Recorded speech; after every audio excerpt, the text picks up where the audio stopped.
going on, guys? And welcome back to another video. And honestly, I wish you could be here right now because it's gorgeous outside. It is the beginning of February, and today it's 55 degrees. It feels so weird, but yet so amazing, and I can't even complain about it. It's one of those things where here in Pennsylvania, and I feel like I speak for a lot of us across the US, especially those of you, well, up in Canada, we kind of go into this like somewhat hibernation mode in the winter time, but now with some sun shining and glowing, I feel so great. It's just that natural energy of vitamin D that genuinely does so much for the mind and for the body. It's phenomenal. No complaints at all today. You know, it's really one of those things where after Christmas is over, I kind of just can't wait until like the end of May. Is anybody else with me? So guys, the plan for today's video is we are going to be going over the turbo kit setup for 8-Ball. It's actually sitting right there on the other side of the truck, and it arrived last week when we were filming the video where I was talking to you guys about getting rid of my wife's Jeep. Now, I'm sorry that I had to lead on to a little bit of a cliffhanger at the end of that video. I know some of you weren't all that happy with me, and I'm sorry. I just hope you understand that that was a big moment in this channel's history, and I kind of wanted to share it and showcase it over 2 videos. So I apologize for anybody that got upset with me over that, but I hope you can understand. So we're really not gonna be going anywhere today. Rather, we're kind of just gonna be chilling here at the home garage. Before we get into that though, I gotta let you guys know we are in the last and final week of Dream Diesel giveaway number 8. The Blackjack giveaway is only available for 7 more days. Actually, less than 7 more days once this video goes up. Technically, if you're to look at the hours and the minutes of what 7 days consists of. So if you guys are like my procrastination nation and you were waiting until the last minute to grab your entries, well, right now would be your chance because you're gonna miss your shot at target if you don't pull that trigger. And guys, I'm gonna be candid with you, no surprises this time. It's not like there's gonna be a massive entry multiplier at the end of this giveaway. It is what it is, and well, there's just a few days left. So make a decision because you could be the one getting the call from our sweepstakes agency in just about 2 weeks' time. Do you wanna be behind the wheel of an 8-inch lifted G56 manual Cummins with $5,000 in your pocket? You make that decision. Now, as you can see, we're in the rare circumstance where there's no mulch parking needed because my driveway is pretty empty and the Denali's out in the driveway, and 8-Ball is here inside of the garage. And let me tell you, I don't have much room in my home garage specifically. I really actually don't ever use this for anything vehicle related. Rather, I kind of just store like my homeowner things, like that wheelbarrow inside this garage, because I really don't have all that much room. Literally, guys. I mean, we are actually against the drywall right now, no joke. And that was the first time pulling it in, which was kind of, oh, FedEx, dude, you guys got nothing for me today? Oh man. I'm actually not anticipating something, but they do stop at this house all the time. So yeah, this was my first attempt to pull it in. Luckily, I didn't actually touch the bumper to the drywall, but I did leave a small little hieroglyphic, well, once I pulled this thing away. So the reason that I had this in here was because the other day it was freezing outside. I had the heat on, which was very nice, and I was working on changing the cab lights. There were some really crappy cab lights that came on this thing, so I ended up picking up a set from Recon and changing them.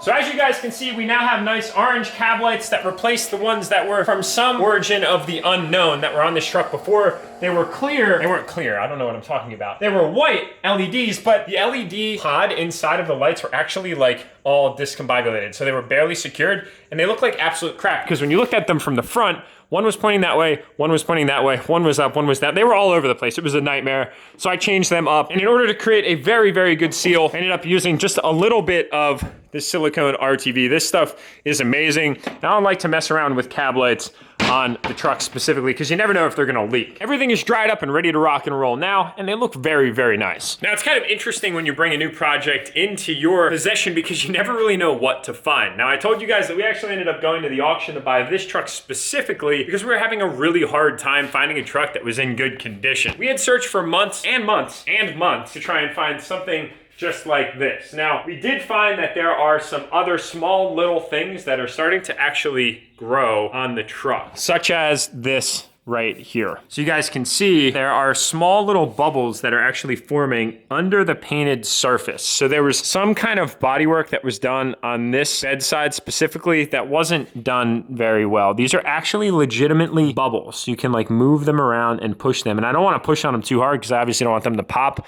but clearly there was some oxygen that was trapped under a layer of paint and then clear coat on the side of this thing that is now starting to let itself be known. And then on the other side, you can actually see it's starting to look even worse because now you step away and you can see just how bad It's starting to bubble. That's a brand new one. I don't remember that one being there. And this one actually popped. It's crazy, guys. These things are like pimples here. And I believe that's because there's actually rust up in this general channel, and you can see some of that rust starting to form here. So I wanted to show that to you guys just because I honestly have nothing to hide. When I bought a 15-year-old truck, especially a Cummins, not to attack the Cummins owners by any means, but I kind of anticipated that there would be some of this, and any vehicles that I found would probably have some of it show up a little bit later after I purchased it. So not really upset about it by any means. We are gonna be doing a lot of changes exteriorly. You know, Sean at Peach Bottom's gonna have this thing in his possession eventually, and I'll probably have him knock out some corrections there. However he has to go about fixing that stuff. Sometimes you kind of just generally have to cut these out, put a new piece in, repaint over it, and call it a day. But wanted to keep you guys updated on the single cab because generally when people buy these things, they just use them as kind of farm trucks. I mean, that's what they were built for. It's not like everybody just goes out and buys one and says they want to make 1,000 horsepower. And speaking of that, that's a great caveat. Let's talk about this over here. So as you guys can see, we've got a slew of packages that are piling up that haven't even gotten opened yet. Well, actually, I kind of lied. One got opened. But we're going to have to dig into all of this stuff right here to go over what it is that we're doing with 8-Ball. But we need to make some room in the garage because this is going to make a complete mess. And right now, I'm actually kind of regretting doing this because we did this last time with the Mini-Max turbo kit before we installed it, and it made a colossal mess, and nothing goes together just like it does once it's sent from the actual source itself. So, yeah, let's do it.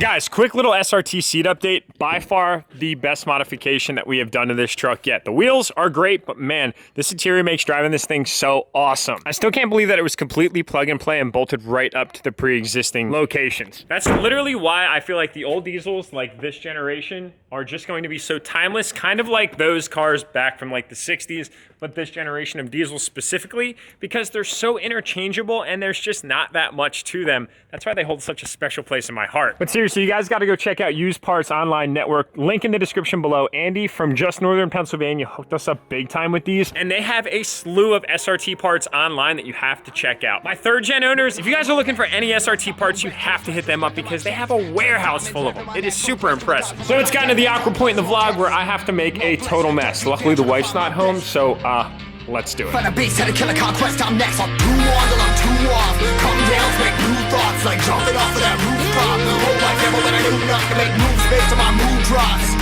Like who's lost? Like who's lost? It's yours, steadily killing me, running my brain full of shame. I don't wanna lose it. I'm full of stage, trying to find my pain. I see something coming out of that rain. Mind say really not tame. I'ma never slow down, I'ma never behave. I'm stuck inside this prison, inside this cage. It's taking over.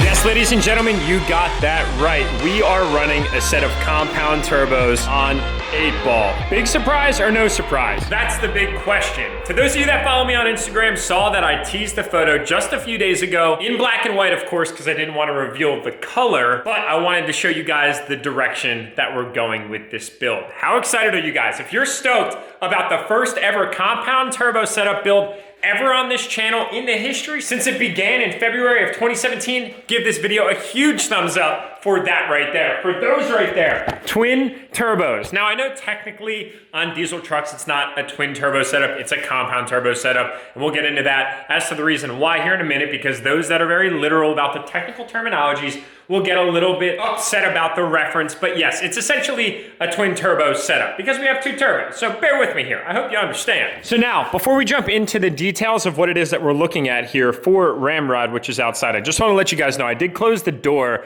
because the glare coming off the sun right now is so strong that the shadow would kind of ruin our picture. So we're going to open the door up a little bit here in a minute, and I'm going to show you guys just how cool this color brightens up with its metallic powder coating characteristics outside. We'll get to that in a little bit here. So what we've got here is a semi-complete overview of Worley Custom Fab's side-by-side compound turbo kit for the 03 to 07 1.59 Cummins. As you guys can see, I made a complete mess, but I didn't actually pull everything out of these boxes. I pulled a majority of the components out that really matter. I don't really want to touch on some of the miscellaneous small things. I just want to go over the big parts here for this conversation today. Now, first, we're going to start with the turbos. We've got an S480 right there, and then we've got an S467.7 right there. So those of you that have a phenomenal memory on the history of this channel, you would know that an S467.7, that turbo size right there, is actually what fed the Minimax over the course of 2019. This one right here is one of the biggest kahubas, kind of the senior of its class.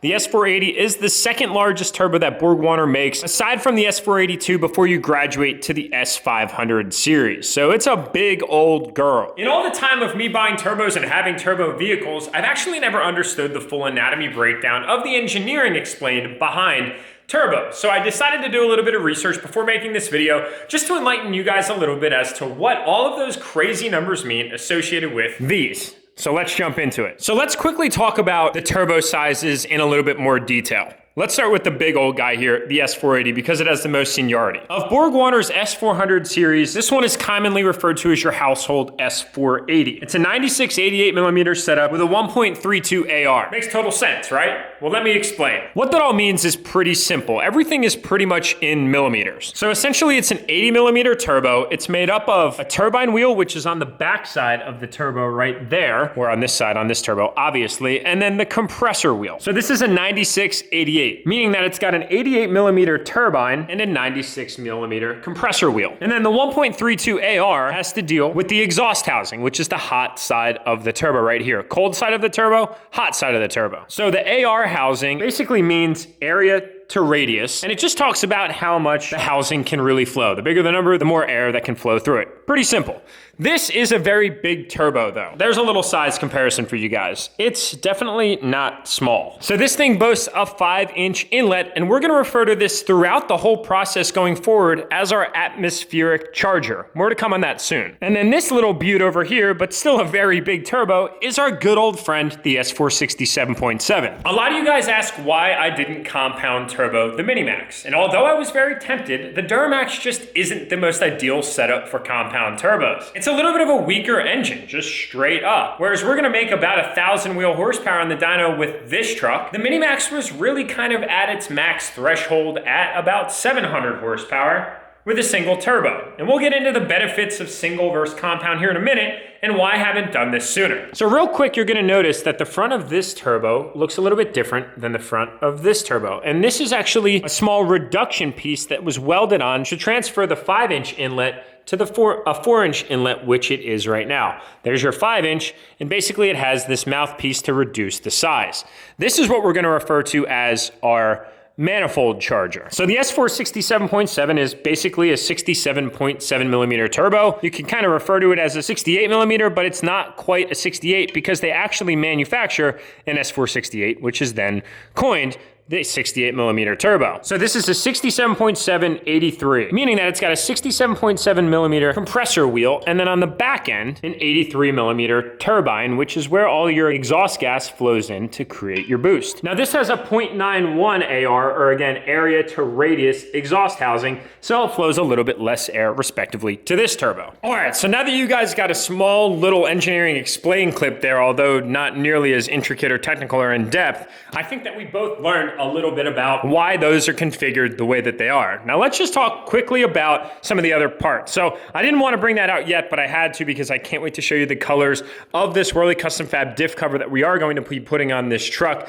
here in a little bit. We've got our associated intercooler piping. We've got our Whirly Custom Fab, which is basically brand new from these guys, intake horn. And then of course we've got our heater grid delete. So that kind of sits like that right on the side of the motor. I didn't take that all apart just because there are some associated seals, which I obviously don't want to misplace because that would suck. And then we've got some transition pipes. So to feed the turbos, we've just got some very nice braided line. We've got some number 10 line fittings for drainage. We've got number 6 for feed, and then a number 4 for feed. I feel like they're probably associated with the turbo. The 6 is probably the big one. The 4 is probably the smaller S467.7. And then over here, all of this black piping is exhaust related. So here we have some adapters where basically this will go into the backside of our atmospheric charger. This is just an adapter pipe which will then feed down to our exhaust, and then this is basically your bridge that connects both turbos. So how the process works is fairly simple. Let me show you guys. All right, so we're gonna have to use our imagination a little bit here, but here's kind of how the process works. We have our atmospheric charger, and then we've got our exhaust manifold charger. These turbos connect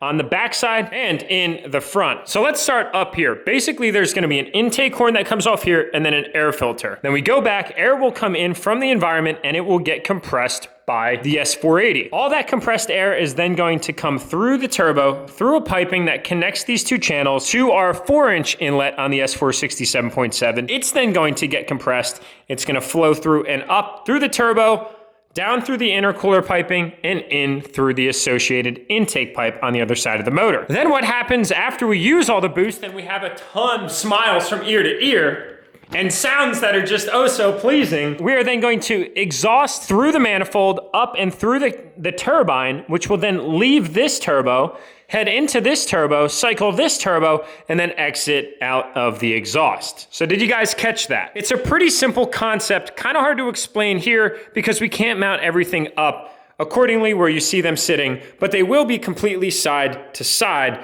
on the motor bay, and they will look absolutely incredible. So the idea here is we have two benefits to the two different turbo sizes. We have the quick spoolability of the S467.7 on the manifold, and then we've got the top end power potential of the S480 because we're moving more air here than we are here, and you need more air when you get higher into the RPMs. Now you might be asking yourself, why did you go S400, S400 rather than S400, S300? S300, S400 is a pretty common street setup where on the manifold you don't run an S400 frame turbo, rather you go down an entire frame size to an S300. Let's just say like an S369. That's gonna give you instant light down low, and then you're still gonna get the top end benefit of, let's just say, an S472, 76, or even an 80 like we have here. Now there's a reason to the rhyme and the madness, and we decided not to go with an S300 series on the manifold because we're trying to save the rods and the bottom end. If you're not all that familiar, the 5.9 Cummins is an amazing platform. It's like a tractor motor. It's very robust. But when you suscept a lot of drive pressure to any rods on any factory block, you're gonna kind of get into uncharted, very risky territory. Now, drive pressure is a result of basically instant torque. Torque is truly what rips motors apart. It's the power down low that really puts the strain on everything, but the top end power isn't all that bad. Think about trying to get moving when you have something behind you, or if you're pushing something, let's just say like a wheelbarrow, versus when you're already moving and you gain a little bit of speed. It's easier to gain speed than it is to get going initially, and that's basically the thought process behind the size turbos and the selection that we go with. If somebody was to come up behind you and shove you forward with a full load in your wheelbarrow, odds are you're just gonna kind of fall forward and you're not gonna go very far. Versus somebody that came up behind you, picked up a side, and then started helping you get moving, and then you could pick up on the top end yourself. Kind of a silly little metaphor, but it's really that simple. Rather than the bottom end of the motor getting smacked with instant power, it kind of gets to take a little bit of its time to get up to speed, and then once things are moving, it's very happy. So the whole idea with 8-ball, which is again on the other side of the garage door, is to achieve over 1,000 wheel horsepower on the stock bottom end. It is going to require a good amount of headwork and reinforcements up on the top end or from the head level up with the valve train and all of that good stuff, but we are going to achieve this number on the stock bottom end. And the great thing about going S400 is we will be able to reduce the amount of that initial force on the rods and the bottom end components by having a little bit of, well, turbo lag. Now you might be asking yourself, why would you want to forcibly create turbo lag? It's not that these turbos are going to be laggy by any means. Rather, it's just going to allow us to pull out some timing. And when I say us, I mean Levon Miller over at Fire Pump, because Levon is going to actually be doing all of our engine management, all of our transmission management, and he'll be building the transmission. So that's kind of the reason why. I know that was a little bit drawn out, but I really wanted to give you guys a perspective, the wheelbarrow analogy as we'll call it, to the reason why we went this way. Plus, I'm not gonna lie, it is kind of cool to say that I have two S400 turbos. I mean, come on. It sounds pretty neat. This is a pretty cool piece. Do you guys know what this is? It's got an open end on one side and a closed end on the other. Any guesses? Any guesses? Any guesses? This right here is purely a reinforcement bracket to basically hold up the turbo. This thing is pretty much going to be floating in the atmosphere of my motor bay on 8-ball, and it needs some reinforcement. So that's what that piece is right there. Now let me show you guys a quick picture of what this thing's gonna look like pretty much when it's all said and done. So I just jumped on Whirly Custom Fab's website, and this is what we're gonna be looking at. Although it says S300, S300, just use your imagination. That's pretty much what we're gonna be looking at. Again, there's your exhaust manifold setup, AKA that turbo right there. And then there is our atmospheric, essentially that one right there. And look at how sick that looks. Here's another picture for you guys. Boom. Literally side by side, pretty much identically level, rather than some of the other kits that you see that are actually one on top of the other. We are getting a full side-by-side neighboring kit, whereas sometimes on these motors, it's not uncommon to see one turbo up top and then another one down below. I mean, that's cool and all, it's still a compound turbo setup, but in my opinion, if we're gonna have compound turbos, you might as well show them both off and let them see the light of day as much as they possibly can. All right, we gotta open things up here. I gotta let you see this color outside. It is incredible.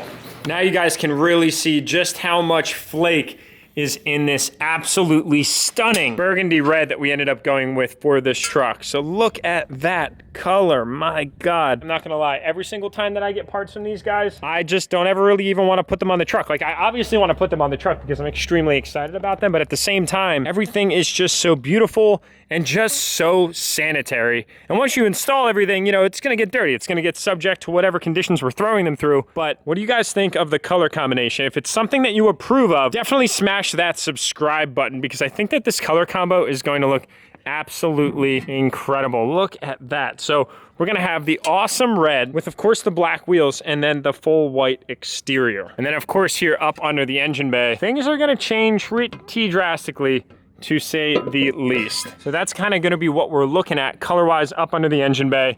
This entire manifold will be coming out as we'll have a Steed Speed second gen manifold arriving. So the Steed Speed, in very simple terms, is off of the second gen and basically older trucks. It's a balanced manifold where the turbo position, rather than being between the back 3 cylinders, it's actually balanced literally right in the middle. So rather than there, it sits like right here. And then what we're gonna do is we're actually gonna mount it upside down in layman's terms, and that manifold pedestal will actually be up here so those turbos can sit side by side. Now, the turbo kit will require some allocation and deletion of certain things, such as that battery right there. So I'm probably gonna end up deleting this and then having like a nice red top Optima on this side. As you can see, the engine bay isn't really all that beautiful on this truck. It is in very good condition.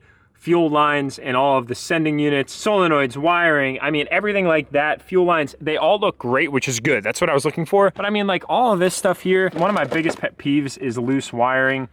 Some of these connections and just how like the grommets have been placed and overlaid. I mean, things are just loose, like the fuse box screw is broken.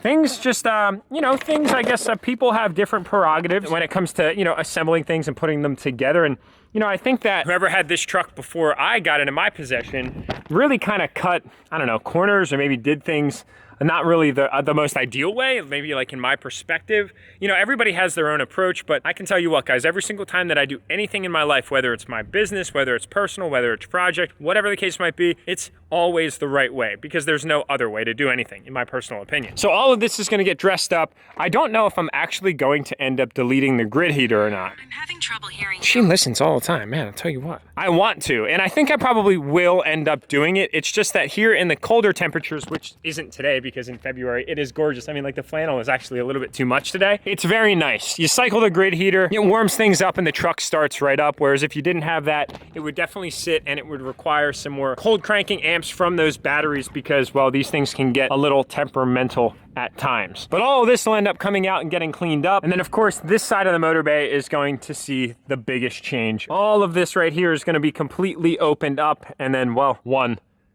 it's gonna be absolutely awesome. Now, all of this is awesome and everything, but it wouldn't be anything without fuel. So to my true diesel enthusiasts, you guys are probably asking yourself, Jack, what are you gonna be doing to support all of that air you need to move? Because at the end of the day, diesel power generation really comes down to 2 simple things: air and fuel. There's no combustion in diesels. There's no spark plugs. There's none of that stuff. And I realize I might be stating the obvious for some of you guys, but I'm sorry. I don't think that everybody knows this information. So our good friends over at Exergy Performance came through and delivered big time. We have a set of 250 over injectors that are gonna be going in, and it's gonna be accompanied by its heartbeat, AKA a 12mm CP3. Now, I actually have all those parts right now, but I didn't wanna take them out of their packaging, as that's their protection. Injectors, as most of you guys know, are not cheap at all, nor are injection pumps. Any really fuel components don't carry a light price tag. So I decided to leave them all boxed up and completely out of harm's way or any potential debris way before they actually get taken out of that packaging and installed. But that fuel setup's gonna allow Levon to do as much tuning as possible to pull the timing out of the bottom end,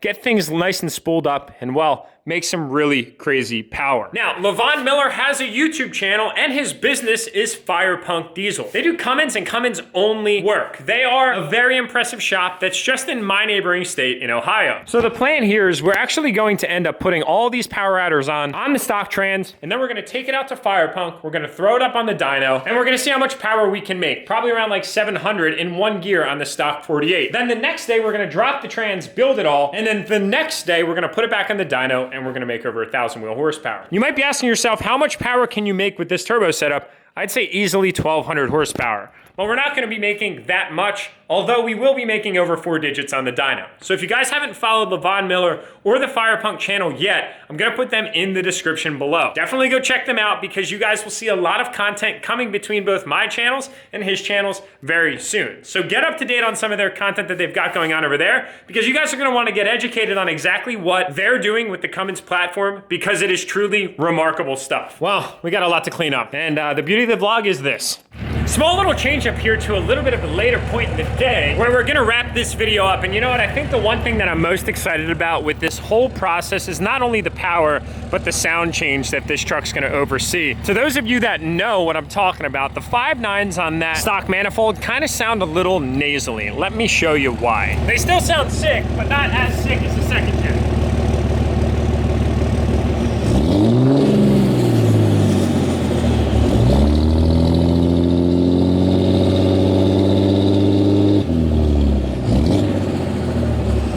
Luckily, most of my neighbors aren't home from work yet, so I feel like a little bit less bad that I just did that. But yeah, I think that steed speed and the compounds are actually going to make this thing sound phenomenal. Not only is it gonna spool tremendously, like worlds better, but it's gonna sound so much more balanced. And like I said, I feel like the stock 5.9, that manifold right there, it kind of just sounds nasally, like it's a little congested and it can't clear its throat. So like I said, we got big plans up and coming and I cannot wait. So this is kind of part one of what will be a few part video series where the next video on this specific topic will actually be getting over to Dieselworks and starting the process. So if you guys haven't followed Dieselworks already, I'm gonna also link them below, and we're gonna really have this kind of collaboration between Dieselworks with all the power adders up front, and then of course Firepunk to do the tuning, both in the trans and the powertrain, and of course to build the transmission. It's gonna be an amazing build, and I definitely encourage that you guys tap that subscribe button because not many people can say that they have over 1,000 wheel horsepower diesel, and finally, we're gonna make that happen here, and I can't wait. And we have the perfect platform to do so. Also guys, you can get free shipping on anything from whirlyfab.com using discount code enthusiast. Free shipping on that stuff is a remarkable deal. That stuff can get really pricey, but not because you watch this channel. So traction bars, free shipping. Turbos, free shipping. A transmission, if you wanted to get one built and shipped to you, free shipping. It's that simple. So take full advantage of that because they appreciate that you guys watch these videos, and in turn, they like to give back to you guys as a form of their gratitude. So that's where we're gonna end this video, guys. Thank you all so much for watching. I hope that y'all learned a little bit today, and I hope that you guys are super stoked. I feel like that maroon color is gonna complement this thing so well. I can't wait to see it all come together. So seriously, guys, if you haven't gotten your entries for Blackjack yet, I don't know what you're thinking because that giveaway ends very soon. It might already be over by the time you're watching this video, but if it's not, take full advantage of that because you might be getting the call to take that thing home. Plus $5,000 in your pocket. Remember guys, you miss 100% of the shots you don't take and you'll never land on bullseye if you ain't pulling the trigger. My likely I love you guys, do what you do best. Tap that subscribe button on your way out. Thank you all so much for the love. As always, I appreciate you guys and I'll see you all in the next video. Guys, I forgot the most important piece of information in this video because I got so hyped seeing everything on the ground. As I was sitting here putting the video together, I forgot to mention, this is the first ever dual S400 compound setup that Whirly's ever sold for the 5.9 Cummins. How freaking cool is that? I can't believe that I forgot that information. And honestly, as I was sitting here, Ryan Whirly, Jason Whirly's brother, called me and he was like, yo, did you know? And I'm like, holy crap, dude, that's what I thought, but I completely forgot. And I had to mention that in the video. So the build series is happening and it's about to unfold big time. Stay tuned, guys, because in just a few videos, we're gonna start tearing this thing down. The process has begun, boys. Came through dripping Aquafina, I'm sipping 15, kept a weapon on me. Flow make digits, I'm on my business, stack chicken like what it's gon' be. Crew in the cut, hey, you want us, red run when I tell a bit peace. Love is love.